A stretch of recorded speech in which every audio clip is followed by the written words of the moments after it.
Well, good afternoon. It is Thursday afternoon. This is round number two. I made a video a moment ago and accidentally deleted it. So this is an ongoing process of learning how to make these videos. But I wanted to come to you today ahead of tomorrow and talk to you about this leaked document from the Supreme Court regarding Roe versus Wade, because a lot of people have been talking about it. There's been a lot of news, a lot of podcasts, and a lot of confusion. Just so briefly, in a few minutes, just wanted to talk about it. There was a leaked document that came out a few days ago stating that it was the intent of the Supreme Court, the conservative justices, to go back and to overturn the decision, 1973 Roe versus Wade decision. It was not their intent to overturn it based on it being a decision that was bad in the sense that killing unborn children is a horrific thing to be doing. It was a bad decision that was made to begin with in terms of the way that the justices came to the conclusion that they did at the time. If you've been following this for any length of time, you've heard that by legal scholars many times over the years. I know that I have. The way that it was, that conclusion that they made back in 1973 was just it was a poorly written decision. It was the way that they arrived at it was not. It was something that they needed to revisit, and that's what they're doing right now. And it's a good time to be doing it because they have conservative judges, originalist people that go back and they look at the original intent of the Constitution and those who authored it, and they try to get their original thoughts. And personally, that's how most of you who are listening to this, that's the way that you feel about the Constitution, and that's the way that I feel about it as well. So in doing so, we're looking at possibly within the next month or two that the Roe versus Wade will be overturned. And if that is the case, it does not mean that all of a sudden abortions are going to come to an end in the United States. What it means is that abortion decisions will be sent back to the states to determine what the states will do with abortions. So, for instance, in the state of California, where I live, it wouldn't have much of an effect because we live in a very liberal state, and our state already felt that the abortion restrictions weren't liberal enough, and we were marching towards a more liberalized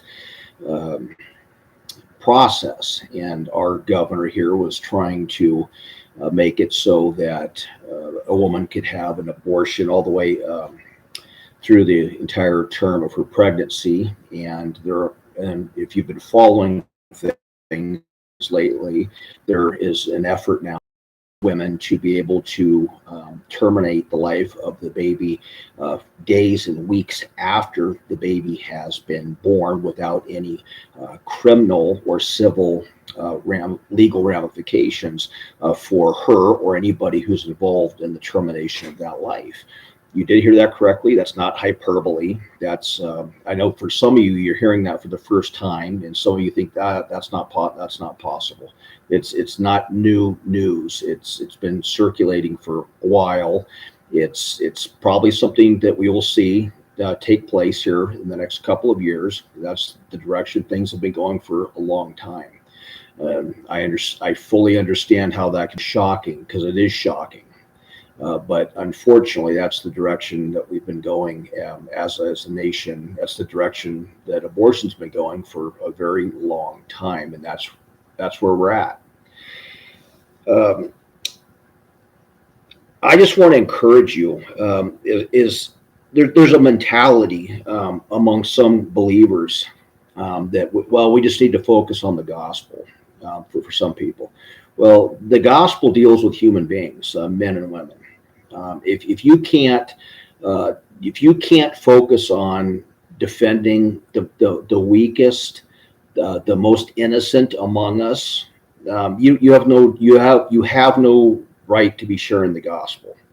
You have no reason to be sharing the gospel. If you can't get square in your mind that the most innocent among us need your defense, you don't really understand. And I'm not being sarcastic. You don't understand what's taking place. That these people, because they are people, they have been created in God's image. They've been created for a purpose. They've been created to live, and there's nobody else to defend them.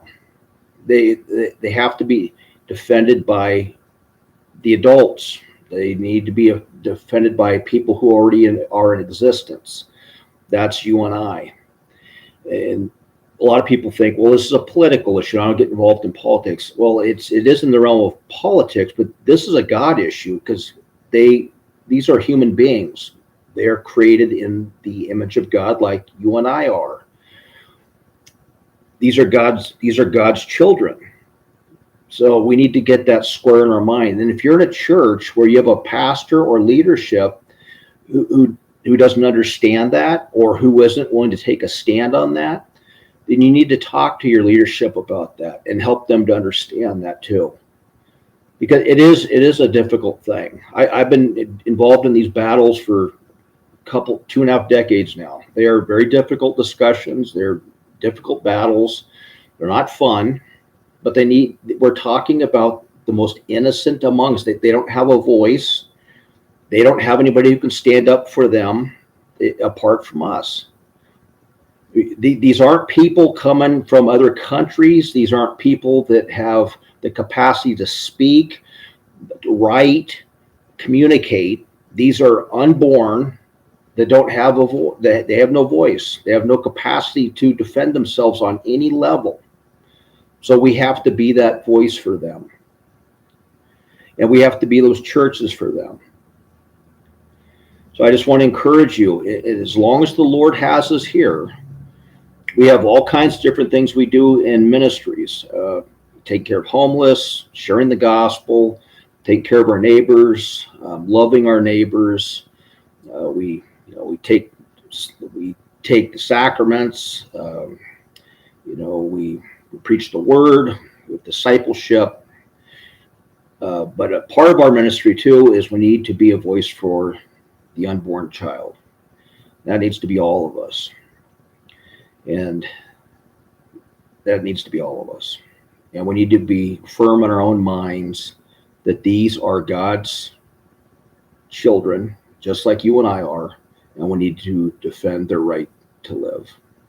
So I just really want to encourage you with that.